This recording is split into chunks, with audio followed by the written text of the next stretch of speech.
Hello, and welcome to another episode of Unc Phew. As always, I am Unc Michael McClure. As always, I am joined by my nephew, Mr. Brendan Michael Lemon. We like to call him Brendan Michael Lemon because that's his name. Yo, it's Brendan Michael Lemon. What's happening, Brendan Michael Lemon? It's B Michael Lemon. What's happening, BML? I'm just trying to survive, man. I'm just trying to survive in this COVID-19 hellscape we find ourselves wandering through. Every day, all I'm doing. Did I tell you that hustling. I'm starting a it's kind of a combination ska folk polka band that's called COVID-19 Hellscape. So I don't know if you were going through my are you going through my shit at night, dude? Because I find it hard to believe that you just made that up just now. I'm just banging out this skoka music. Skoka? What's that? Ska polka. Ska. Oh, gotcha. Skoka. This is totally irrelevant to what we're here to talk about, but the thought occurs to me, and since everything we do is pretty much nonsensical, why the hell not? So it freaked me out when I saw you a few years ago post on Facebook that you had performed stand-up comedy at Shubas Tavern, because I had spent so much time there with my friend Joe Martin, who lives in Chicago. I told you those stories about how we used to, every time I visited him in Chicago, which during a decade or so was pretty frequent. And Joe is, at the time, he's not anymore. He's now happily married and, a very faithful husband. But at the time, he was a playa, much like yourself, son. Or at least you were. And I still fancy a little bit of playing. I guess Gloria doesn't listen to this. I know she doesn't listen to anything I do. Well, that's funny because nobody that I know listens to anything I do either. So that's awesome, isn't it? Even in his hometown was Jesus not appreciated. But there are no hometown prophets. Yeah, exactly. And so anyway, I used to go out with my friend Joe Martin, and we would just do Chicago like people, our relatively young males, do Chicago. And at the end of the night, if we hadn't been successful at the other places we went, we always ended up at Schubas. And so I have all this experience there, basically just stumbling in there at like 1:48 a.m. and watching Joe try to pick up a waitress. Oh, those poor waitresses. and unfortunately for me, he was really good at it. So there were several times when literally like I just want to go home. I'm exhausted. I'm smashed. I just want to go home. And here's Joe. He's talking to some waitress, and then he's motioning to me like, "Hey, come over here." And then I go over there. He goes, "Yeah, this is Carla, and Carla's coming over as soon as she gets off. She gets off at 3. So we're just going to hang out and have a couple more and go. She's going to ride with us. Now I've got to stay here for this long. Yeah, we're going to share a cab, and then I'm going to go back to the that studio that I have where you're sleeping on the couch, and I'm going to fuck her up 20 feet from you." Oh my gosh, man. That is the worst. I just told this story recently. There's a great podcast by a friend of mine here in Chicago named Hechem. He's a comedian, and he's got this great podcast called it's called the Haberdashery, but the series he's doing on it is called The Roof is on Fire, and it's him talking about horrible roommates. He just wants to talk with people who have had a horrible roommate experience. And you recall, I had that experience a couple of years ago, like now longer than a couple now. The Iceland video thing? No, the drug dealer who lived in my apartment. I forgot about that. Yeah. I talked about that in the... Yes, I do remember that now. On that episode, and you can go check it out. It's called Work, Drinking, Work. And I talked about living with that guy on that podcast. And that's one of the things that I mentioned was that before that guy, I had another horrible roommate. And that dude would bring chicks back at like 3 a.m. and would fuck them really loud in the next room. While I have to wake up for work in like... 2 hours. 2 hours, yeah. And he would and then he would do a bunch of blow and then come to the office and be like, "What's up, man?" And I'm like, "Fuck you, dude. That's what's up." Oh, that's right. You guys work together. Yep. That's why you live together, because you work together, right? Truth. Yeah, that'd be awful. Nothing quite like a bad roommate. And I had a couple of them in college. I had one that was a pretty big dude. He was about 6'4", maybe 200, which back in my day, that was really big. And he was a decent guy, but he just had an edge about him. And I recall at one point I came home from class and he was eating a pizza. And I remember thinking, okay, well, when I left for class 2 hours ago, there was one pizza in this apartment, and it was mine. And I walk in and I see him eating, and I go, just out of curiosity. And before I could even finish this sentence, he goes, yeah, it's your fucking pizza. What are you going to do about it? Oh my God, man. And I'm like, well, I guess not a lot at this point. Yeah, it was pretty ugly. It was pretty ugly. I had some amazing roommate stories from Michigan State. I'll just share one quick one with you, one more, because it's just, to me, it's so funny. I still recall the guy's name. It was Cliff, and Cliff was a playa, and I lived with Cliff my second term at Michigan State. I move in with him, and there's a brown paper bag, a big grocery sack over in the corner, kind of all crumpled up, looking like it's a very old sack. And I'm like, wonder why he would keep a sack that long. I wonder what the hell's in that. So I said, hey, Cliff, what's in that bag over there? He goes, dude, open it up, check it out. You're gonna love it. So I opened up this grocery bag, and there were probably 35 pairs of panties. Whoa. And ranging in size from, like a child's size all the way up to you could sort of like paraglide with There's just no this so large, or could use it as one of those like canopying sun bonnets on a beach, or as a tarp for a local revival. So anyway, I thought that was funny, and so tarp that from a local revival. yeah, he every girl he ever had sex with, he just kept their panties, and how he did this, I'm not sure, but it was hilarious. It was such a that's how you do it. It was such a conversation piece.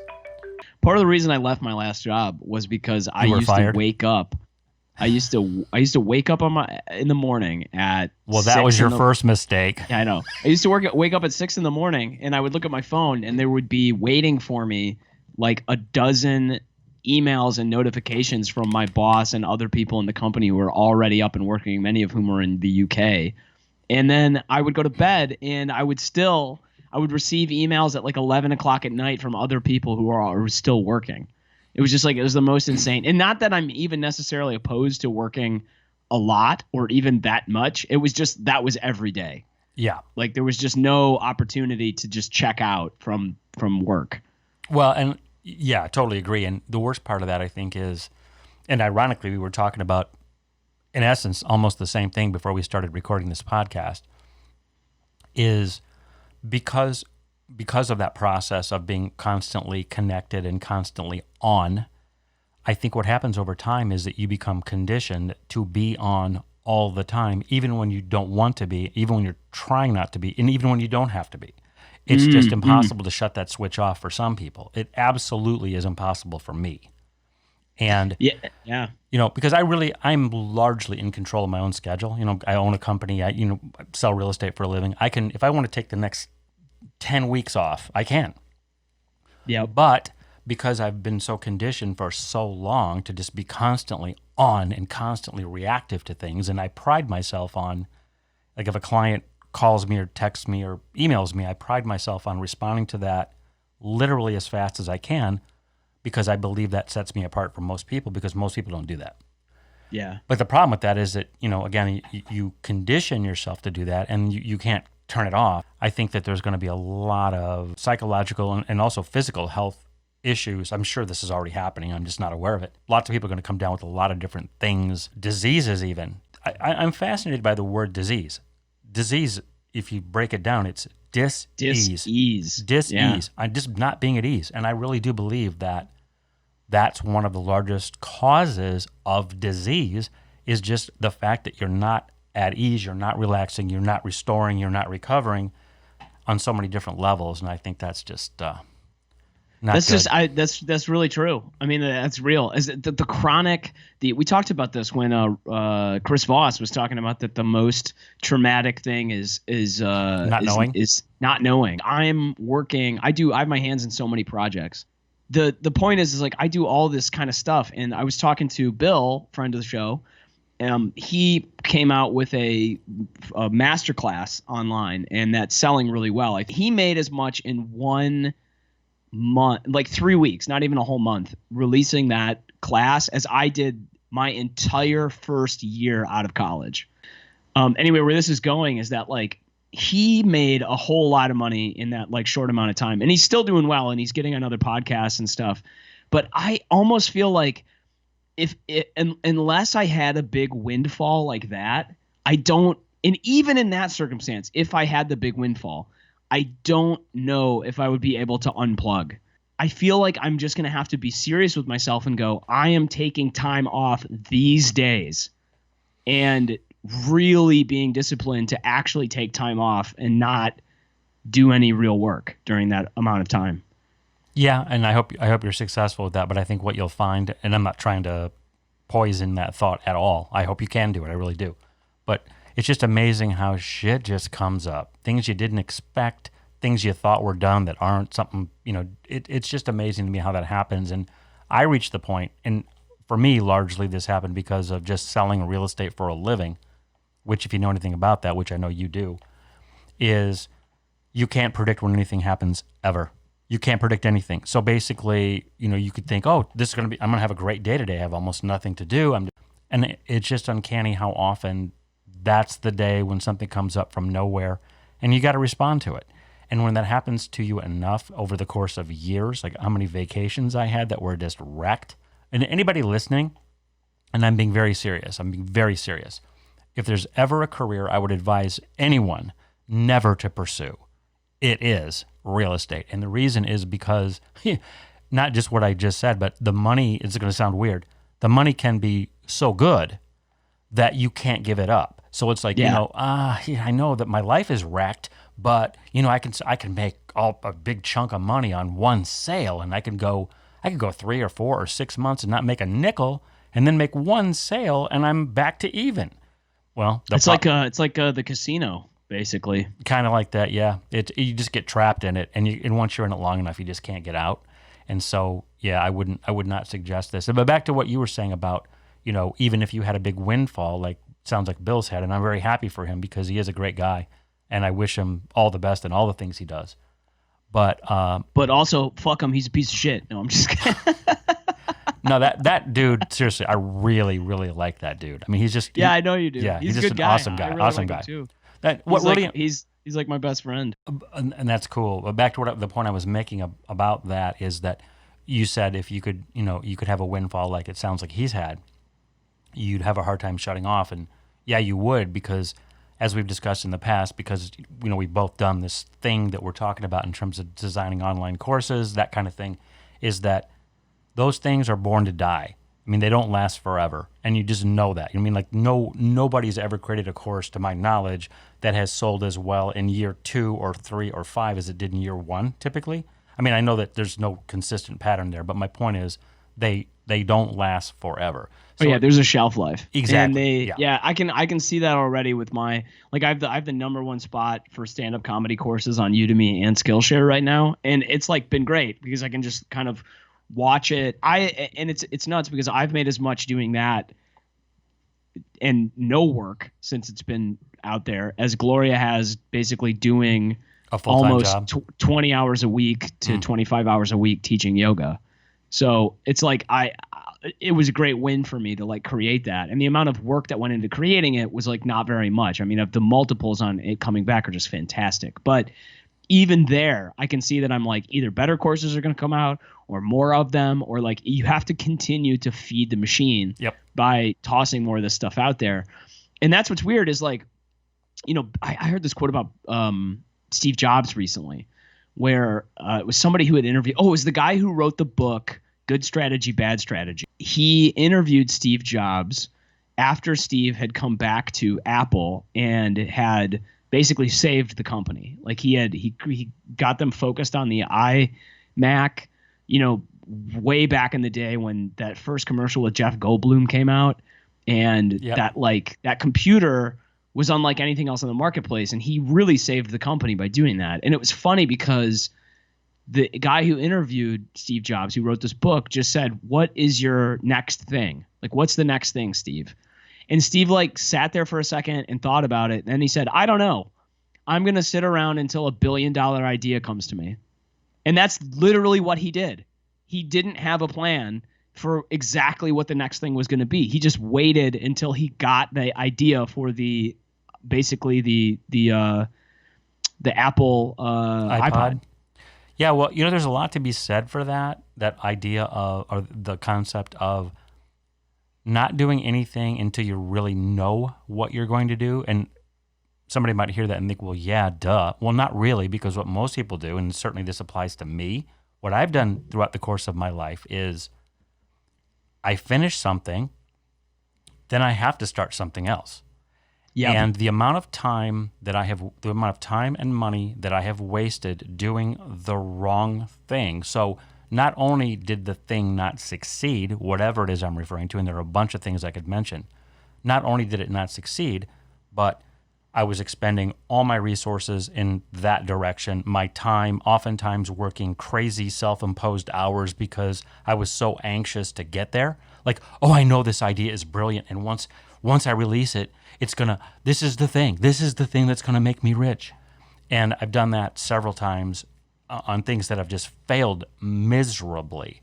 And at the conclusion of that, on many occasions, I've thought, if I had sat and done nothing for a year, nothing, I would have been ahead of where I am right now. Oh man. That's an idea that it took me many decades of living to ever even come close to arriving at. Wow, that's actually a real thing. And so I've tried to learn from that, but I still haven't really applied it very effectively because it's just my nature. I view myself kind of like a boat engine, that if I'm not in the water and running at a high speed, I feel like I'm going to blow up. Like I have to apply my energy to something. Yep. And I think that can be very, very counterproductive and dangerous and unhealthy. And, we're all just wired differently. That's how I'm wired. I wish I could change it. I don't think I'm going to at this point, but I hope somebody hears that and it resonates, because I really do think that if you're not sure what you want to do next, I would rather just sit and just wait for something really good. And, there's so much power. Something that's really become kind of a popular cultural thing, and I'd say the last decade, is the power of saying no.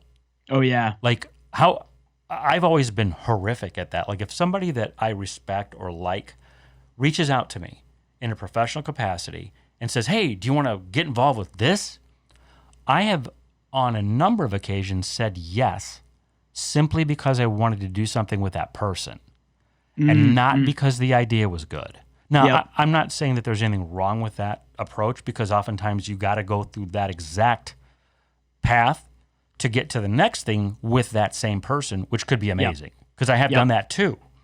But more often than not, what happens is you get involved and your heart really, truly wasn't in it for the right reasons, and things just don't play out the way that it was hoped by whomever you were with. This needs to be the book that you write and publish on Amazon, because there's so much wisdom in the things that you're saying right now. Like I just think just three things that came to mind while you were talking, or two. We'll see if I can remember the third one. But the first one is, you were saying like saying no is really important in all of this. That there was a quote. This sounds crazy that I'm referencing Kid Rock, but there's a quote that Kid Rock said about the drummer from AC/DC. He just said, the mark of a true master is someone who knows when not to play. Yep. And that really hit me, where he was like, that guy's so good at drumming, he knows when not to do it. And that, like, I think about that a lot, where they say, like, real mastery or elegance is getting rid of the things that don't need to be there. Yep. And like Bruce Lee even talks about this. Like, he's like, I practiced the art of fighting without fighting. Where like he would try to just put people who disagreed with him in positions where no fight would occur. He just outmaneuvered them. He's like, I don't have to use martial arts. I just put you in a position where you can't actually fight me. That's really high level gameplay. Most advice for most people is not the advice that makes people masters, like, or real experts. Like, what got you here can't get you there, because the first level is just getting in to play the game. There are a lot of people who will never get in to play the game. True. Because they don't have the drive, they don't have the desire, they don't have the barrier to entry is too high, which is like, I'm going to try one idea and then I'm going to give up because that idea didn't work. But it's like, we've talked about this before, where like there's a track record. It took me, Uncle Mike, because this is a problem I really used to have in spades. It took me to get to the point where I was basically homeless. Right. to be like, fuck, I need to be in this game 100% committed. And that has to happen every day. You know, like something might be a failure. There's no time to dwell on it. Take the lessons you can, move on to the next thing. Yep. Like that it takes someone to get to that point before the lesson. Oh, you need to say no to some things becomes really important. And like the thing that Bill hit on this yesterday, and it's something that hit me recently too, which is part of the reason I pulled Ali into this whole situation, which I guess I don't mind sharing with the listeners. We'll probably hear about Ali eventually. Is that Bill finally said to me, he's like, dude, I'm starting to think that I maybe need to bring other people in on some of these projects because I just can't do all of these things. And I was like, you can't, man. Like you just cannot. Like it's smart for you to recognize, this is me talking to Bill, but it's also me talking to myself. Like it's important for you to recognize that it's like you're really good at some things and you're not good at other things. And if you avoid doing those things because you're not good at them, that's where your Achilles heel is. And it is actually far better for you to just partner with or pay somebody else to do those things so that you don't have to. Absolutely. And they're going to be a lot faster to get done. Not only that, but I just want to add, I agree with everything you just said, and I want to add to it because you said, if I'm not good at something, I would even suggest that sometimes even if you are good at something, doesn't mean you should do it. Because, you know, when you're good at doing a lot of things, and especially if you're the kind of person that just likes to learn new stuff and just do all kinds of different things, which I think of myself that way, and that's not a compliment, because what I have done throughout the course of my life, which is another thing I would change about me if I could, would be not to do a lot of things that I did really well. Because I could have done something else really well, or maybe even not really well, it doesn't matter, but it would have ultimately been more productive or positive, or I would have made more money or whatever. But I've always been one who just wanted to do everything on my own, just because, for no good reason. Yep. And that's a terrible thing to do. Like I often think of stories like Google, and I don't even know the story beyond the fact of the founders and, you know, the basic start of the story as students at Stanford. But beyond that, I mean, haven't you sometimes just sat back and thought, like, how in the hell did that company go from that start to what it became as quickly as it happened? Because it was shocking to me how it went from, you know, like you never heard of it to suddenly it's one of the largest companies in the world. Like, you know how much had to go into that growth? Like, how do you know who to hire, who to partner? How do you bring them in? Are they equity? Are they equity partners, or are you just paying them a salary? And I mean, I just can't even conceive of how they did that. And I'm just picking them randomly. I could have picked Facebook for that matter. Yeah. Or any company of that nature that has explosive growth and sustains it somehow. Because I look at a guy like Mark Zuckerberg, and I'm being very serious. I think Mark Zuckerberg, clearly he has a very high IQ. I mean, he was a Harvard student, obviously. But still, that is one of the weirdest motherfuckers. He's such a weirdo. He is, seriously. I mean, I'm being just dead serious. He's just the strangest person. And I'm sure you saw some of the footage of his testimony before, you know, whatever that was, Congress or the Senate or whatever it was. Remember that, like last year? Yeah. And, you know, he just comes off like he just landed from another planet. He's an alien person. And I mean, it's like the interviews I've heard where people talk about having conversations with him is that's how he is in interpersonally in the meeting. He's just a total weirdo whose brain works in this very bizarre way. Yeah. Well, he's so consistent in that. You know, like every bit of footage I've ever seen of him, he's the same guy over and over and over. And yeah, it's like he's just some super, super intelligent alien who instantly assimilated with our culture and learned the language instantly and just has an IQ that's freakish. And, you know, but whatever. I mean, it's just still, how did that guy do what he did? It's not just whether you can do something, it's whether you should do something. And I think you're right. These are the high level things that it's taken me, you know, twice your age to figure out, even to scratch the surface on many of these things, just to become aware of the idea, let alone apply it. And these are the things that I think, these are the kind of things that never get taught anywhere. Like there's no college course that I ever heard of. Maybe there is No. today because things have changed so much since I was in college, but there should be like high level business building lessons learned.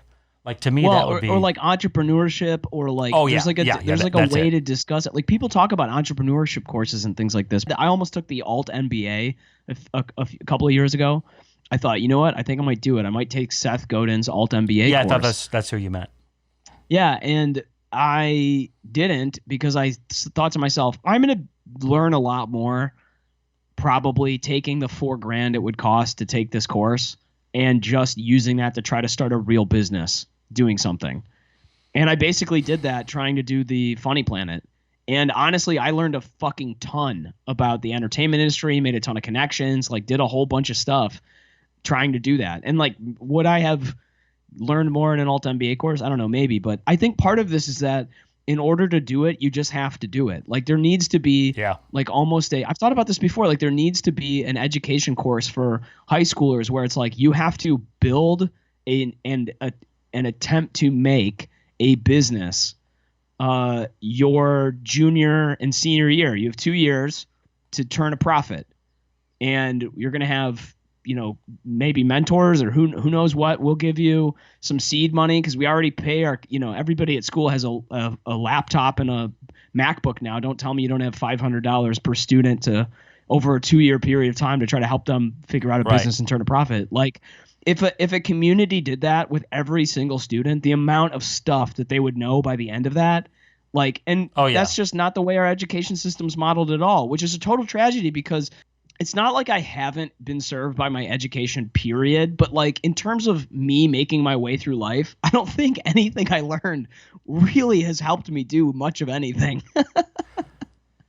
I don't know if I agree with that, but I do. I agree with the main point you're making completely, which is our educational system isn't really designed for the real world, you know. And this is so cliche, I didn't want to waste the time saying it, but just in case people don't know what I'm referring to, things like how to open a bank account, how to balance a checkbook, how to, you know, all that shit, all those kinds of things. Yeah. That how do you find a target market for something you want to do and have conversations with those people in order to try to get business from them? Well, that's a little more arcane, but I mean, that's even more valuable, but that's even more arcane than what I'm referring to. I'm talking more even fundamental stuff. Like just personal finance. Yeah. That kind of thing. And other things of that, like doing your own taxes, you know, that kind of thing, or why you should set taxes aside if you're paid as an independent, you know, things like that, I think most people just sort of run into a brick wall at some point and learn it the hardest way when they make the mistake and have to then fix it after the fact, as opposed to learning it up front. But, you know, unfortunately, I think the design of our educational system is in the hands of people who maybe want it the way that it is. I don't think that was always the case. I just think that's where we are now. That and I don't want to get off into politics, but it just seems to me that there's an agenda within the larger educational process, the dumbing down. There's just something different about the way kids are raised today, and it seems to me much more emphasis is placed on being a good person and getting along with other people and not saying offensive things and including everyone and making sure that everyone feels included, as opposed to this is how you balance a checkbook. This is how you get a loan. You know what I mean? It's just this is how you fix a fender bender. Yep. It's just the wrong shit. Not that those things don't matter. They do matter. But I think those things that I mentioned in that first list are more should be the responsibility of the home, the parents, than the school. But like most of those parents are just doing those things for those kids now. Most of those parents are like just gonna do that. Like I'm embarrassed to say this, but like I didn't even like when I got into Eastern Michigan originally, not the second time where I went back, but the first time, my mom basically figured out and filed the application for me. Like I was just so like, I don't even know. I don't even care, whatever. And she did it. And I'm so embarrassed by that fact now. But like, that's basically what happened. And it stopped there, thankfully, in my own life. But like that kind of thing, like I heard this report the other day. They were talking about whether or not college students are going to go back in the fall. Right. And whether or not people were going to feel, you know, secure about it and how it was going to work. And in every single one of these situations, every conversation was like, well, if the students and parents feel blah, blah, blah. And in my head, I'm like, why the fuck? They're all 18. Yeah. Like, I mean, I understand that, like, when you're 18, your parents are still a big part of your life, period, probably altogether, and will always be that way. But, like, they shouldn't be, like people need to continuously, like, if I was in a college institution, I think I would continuously remind the media that parents are not really a part of this equation. That, like, the student is making the decision as to whether or not they want to go back to campus. They may make that decision with their parents, but we are not talking with parents here. Like, we're talking with adults. No, totally agree. And it's so out of control. I recall reading an article in the Wall Street Journal about helicopter parenting. This is the first time I'd encountered that term, which now, is an relatively old term. But I recall there was some examples given within this article, one of which was a kid who was in, I believe, the admissions office at Harvard. Yeah. And this kid who was being interviewed by somebody at Harvard was had his phone in his hands in his lap under the table. And so this person is like asking him questions, and this kid is texting his mom to repeat the question, and then waiting for her to respond, and then looking at his or her phone, and then like reading the answer to this person. Yeah. Like, that's how shameless. I think that's terrifying, because you end up with kids who don't mature at the proper rate, and they're not fully developed. To put a cap on that, I think that whole parents overreach thing, just all it does is harms kids. They don't develop properly or normally, and they do it too late. And I just think that's bad for everybody. There is a conversation that is not being had at the moment, which is, like, look, we're in a very bizarre situation. The pandemic was unforeseen in many ways, and also bizarrely foreseen in some ways. Yeah, true. But, like, really unforeseen in the sense that, like, if you were, and especially depending on who you are, you could be completely fucked by this. Like, I think I have some sympathy for kids graduating from college right now, because I graduated in 2009, and it was like in the middle of the recession was still happening basically when I graduated. And, like, there was just no jobs, period. And so it was like, if you're graduating right now and you had a relationship with a loan company that now says, okay, well, now you got to start paying your student loans, like, the number of student loans that are going to go into forbearance in the next 2 months is going to be unbelievable, because nobody is going to be able to get a job doing anything right now. Right. And so I just want to make that point where it's like, if I'm a college student, the ability to, or if I'm a college graduate, in that circumstance, my ability to take care of myself is severely diminished. Like, I won't have money for a place to live. I won't have money to pay my bills, like all kinds of stuff. And there really ought to be some kind of community program related to making sure that I don't completely fuck myself financially for life, like right as I'm trying to get out into the marketplace and start my life. I don't think that's good for anybody. But at the same time, it's like, at some level, there's the discussion that needs to be had is like, okay, well, at what point do we go, okay, now this is your responsibility? Because it feels like we've really, like, as a social group have not really had that conversation, or are kind of ignoring that conversation in many different ways. This has been like the weirdest audio verite conversation, but actually I think it's been very good mostly. I do We didn't too. plan on talking about any of this stuff. I literally just wanted to get on here and talk about how cool I am because I ordered a 15-pound steel mace that I'm going to start using for exercising. Oh, awesome. Because I cannot freaking get we talked about this before. I can't find any kettlebells. I can't really even find any elastic bands like you talked about last time. I looked into it, and there's all these bodybuilders who they prefer not to use weights anymore. They like using elastic bands. I mean, guys like jacked dudes. And so I was like, shit, man, this would be really cool. So I go online. I can't find elastic bands anywhere now.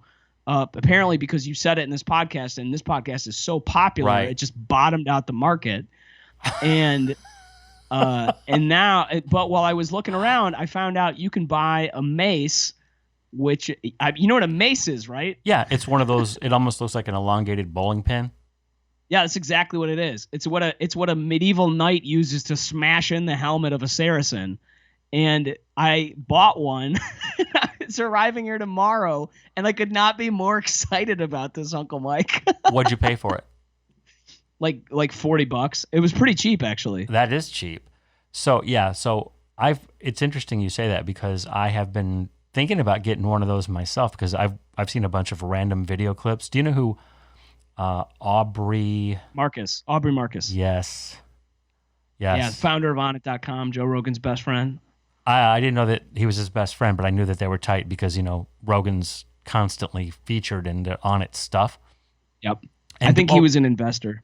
By the way, I'm sure you saw this. My mind was blown when I heard this, which I heard it for the first time. I believe it was either this morning. I know exactly what you're about to say. Yeah, I know you do. This morning or late last night, that I saw Rogan announce that he signed that deal with Spotify. Yep. Did you see for how much?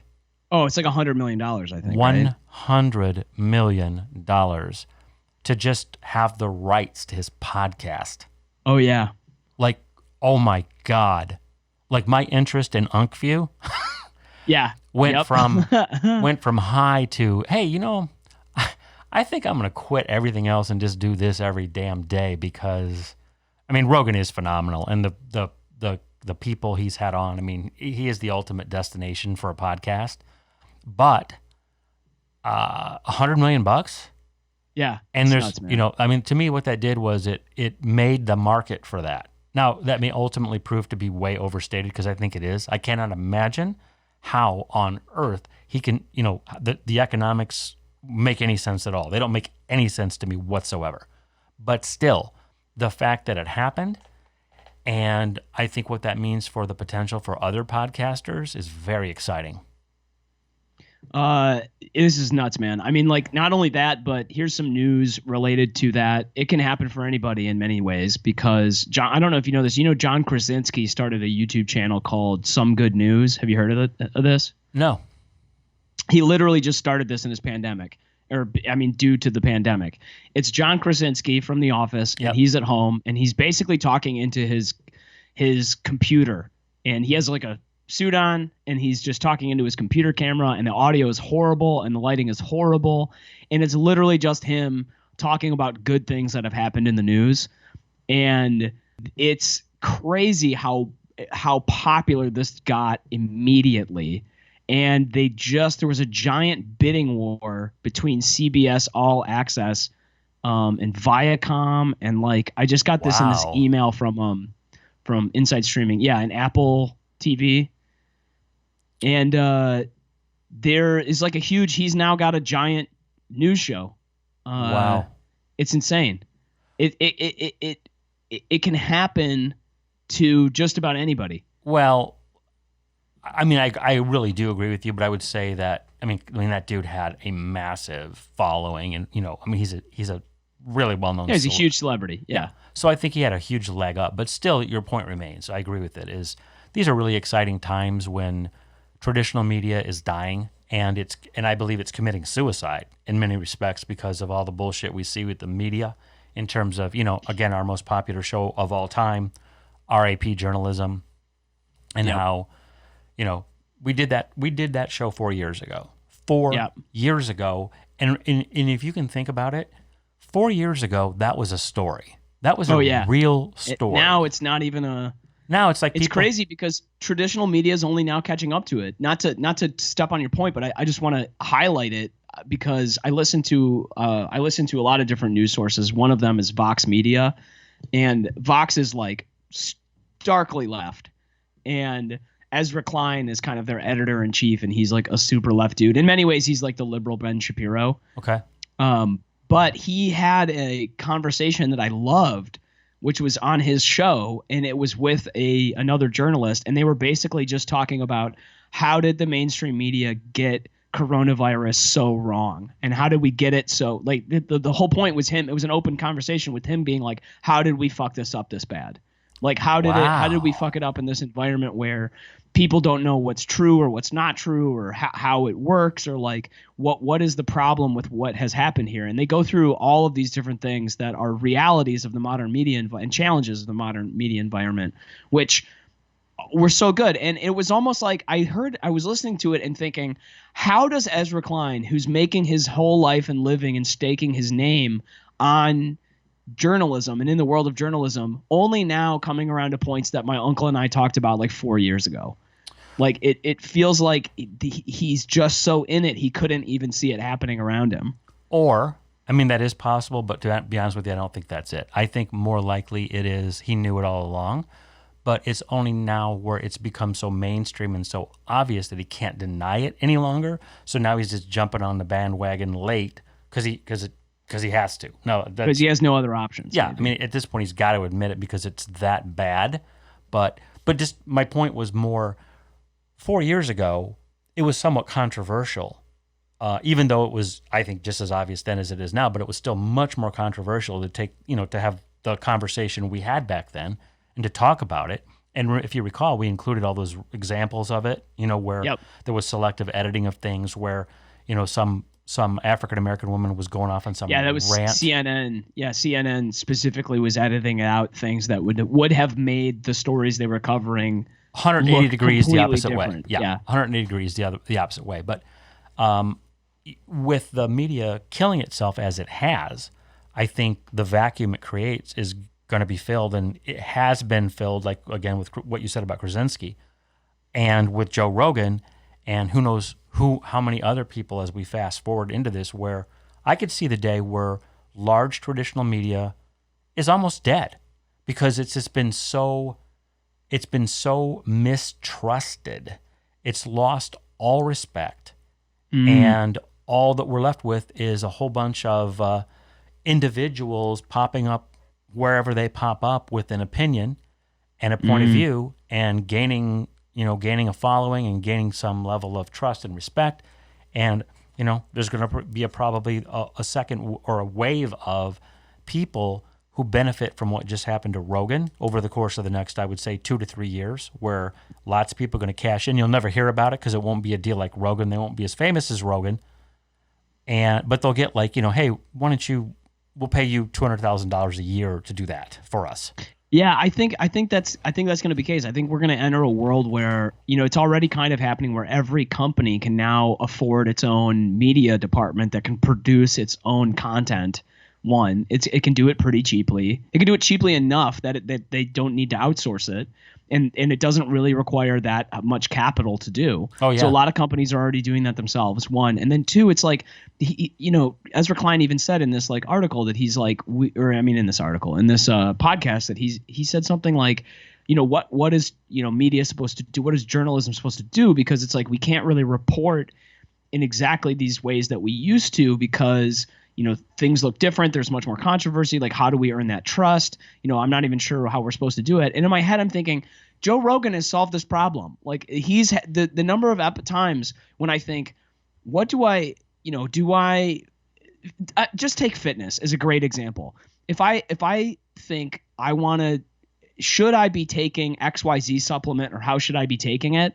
I go to YouTube and I YouTube that. Yep. And what comes up almost always on top is Joe Rogan talking to a couple of different experts, and they will describe how you're supposed to use XYZ. And I go, figured it out. Like, and that's it. Like, I don't need to, they analyzed it. He's gone so far as to have Michael Shermer, who's the editor-in-chief of Skeptic Magazine, on the show debating with people about different controversial sort of conspiracy-ish, not actual conspiracies, but like conspiracy-ish topics, just because he wants this like debate and this like full analysis. Like UFOs are one of them, and the other one is like the age of human civilization and different things like this. But that's going to probably be the future, where it's like we're going to get to the bottom of XYZ with some experts. And because of the format, we can actually let this conversation, it's not a soundbite. It's not CNN with talking heads going back and forth. It's like we can sit down for 3 hours and hash out this to get to some definitive conclusions. Yeah. In fact, I would, the last thing you said that really triggered something in my thinking, which is it's the anti soundbite, because to me the soundbite is destroyed. The whole concept of everything needs to be disseminated in the form of a soundbite because the public's attention span is that short.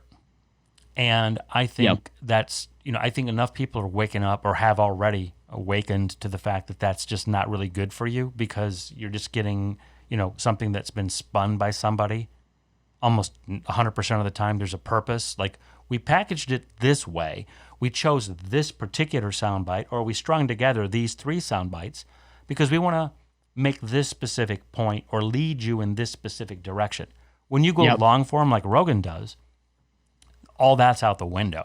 Yep. And that's why I really am a huge fan of his. And I've watched many of his, the long forms of his shows. And I've watched lots of small chunks of his shows.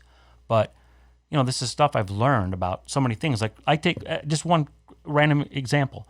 I'm turning around to look back where I have a couple different types of mushroom that I take every single day because of a guy who was on his show named Paul. I can't recall his last name, but he was a really fascinating dude, and he's like Mr. Mushroom. I'll include a link in the show notes, but this dude was just fascinating. And, of course, much of the conversation was centered around, the psilocybin mushrooms and, all the tripping aspects of that, which I found fascinating. But a lot of it wasn't. And this is the point I'm making, is that I watched that and learned about these supplements that I'd never heard of that I've now been taking for probably a year. And I'm telling you, they have really helped me. They've done exactly what the dude said they would do, which is, like, I feel a level of mental acuity that has absolutely no stimulative aspect to it. There's no rush, there's no buzz, there's nothing. All I know is that my brain just feels like it's working better for some reason that I can't pinpoint. Yeah. And that's what one of these supplements I'm supposed to take does. The ones I take are called turkey tail and I love that you've actually got this shit. turkey tail and lion's mane. Those are 2 different kinds of mushroom. And I'm telling you, and it's funny because I randomly seen ads for these things around, like on Facebook and online, and it seems to me like it's gaining some popularity because it just seems to work. And by the way, if you haven't seen that dude, like his, again, I'll include a link to the specific show I'm talking about. He tells this story about something that happened to him that is completely inexplicable. And I don't want to ruin it. I'll just say that it has to do with a flood and some cattle. So that if you listen to this and you hear the story, you'll know that this is what I was referring to. But when you hear this story, the hair on the back of your neck will stand up because it's just a freakish story. And the short version of it is, he had this dream. He shared the dream with some friends. The friends laughed at him. A week later, exactly what he said was going to happen happened.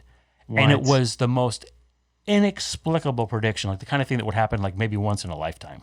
Wow, dude. And it happened a week later. And oh my gosh, it was just, freaky. I got to listen to this podcast. His last name is Stamets. It's Stamatz. Stamets. That's right. I think it's Stamatz. That's from memory. I didn't look it up, but I just came to me. Stamets. That's the benefit of taking those. It's the benefit of taking the mushrooms, man. Exactly. Well, this has been a really interesting conversation, and Brendan had an idea for a topic, and I agreed to it right before we started recording, and then we literally never came within 10 miles the number of times of this happens on the show, but we'll do it for one of these ones. It's love in the time of COVID-19, because I read, part of what prompted this was I read some information released by Pornhub and Bumble and Tinder and OkCupid, and it's like everybody has moved online for this stuff right now. And like the amount, for example, I mean, shouldn't surprise anyone, but the amount of Pornhub getting consumed right now is completely nuts. That on March, just to one detail to sprinkle just a taste of what we may talk about, American consumption of Pornhub.com was at a 50% higher than average on March 25th. It was like whatever it normally is, it was 50% higher just that day.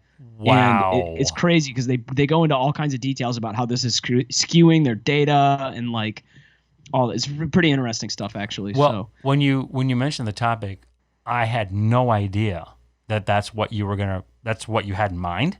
I had no idea, because if I'd known that's what you had in mind, I would have aggressively gone to that topic, because I'd be. Well, I'm not surprised by what you just said, but to me that would be a very interesting thing to discuss, and we will discuss that on the next show. yeah, I'm looking forward to it. It's good catching up with you, and we hope you guys are doing okay in this very bizarre time, and that you decided to spend some of it with us. Hopefully, it's been worthwhile for you guys as much as it has for us. Thanks, everybody. We really appreciate your support of Unc and Phew, and we will see you on the next show. Peace.